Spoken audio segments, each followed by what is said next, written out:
मित्रांनो, तुम्हाला सरप्राइजेस आवडतात का? कारण आजचा आपला पूर्ण दिवस सरप्राईज आणि मीटिंगमध्येच गेलाय. तर झालं असं, की मला सकाळी-सकाळी निलेश सरांचा कॉल आला. येस, ग्रॅज्युएट चायचे फाउंडर. तर त्यांनी सांगितलं, की "मी संभाजीनगरला येतोय. आज भेटूया." म्हणलं, "निवांत भेटूया." 365 डे चॅलेंजमध्ये आज आहे डे 27 आणि आज घरातून सरळ मी गेलो चौपाटीवर माझ्या मित्राला घेण्यासाठी.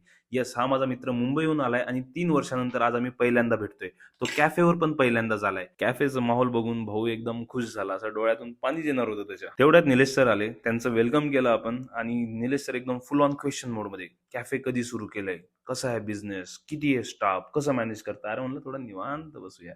निवांत गप्पा मारता कुल्हड चाय घेतली आम्ही. फूड पण घेतलं आणि सरांसोबत बोलताना मला एक गोष्ट क्लिअर झाली, की त्यांचा विजन खूप क्लिअर आहे अबाउट देअर बिझनेस. त्यामुळेच त्यांनी महाराष्ट्रात मोर दॅन 500 चहाचे आणि 300 प्लस वडापावचे आउटलेट केलेले आहेत. प्लॅनिंग, एक्झिक्युशन या गोष्टीवर पूर्ण फोकस करतात ते. सोबतच प्रतीक हा पण मला भयंकर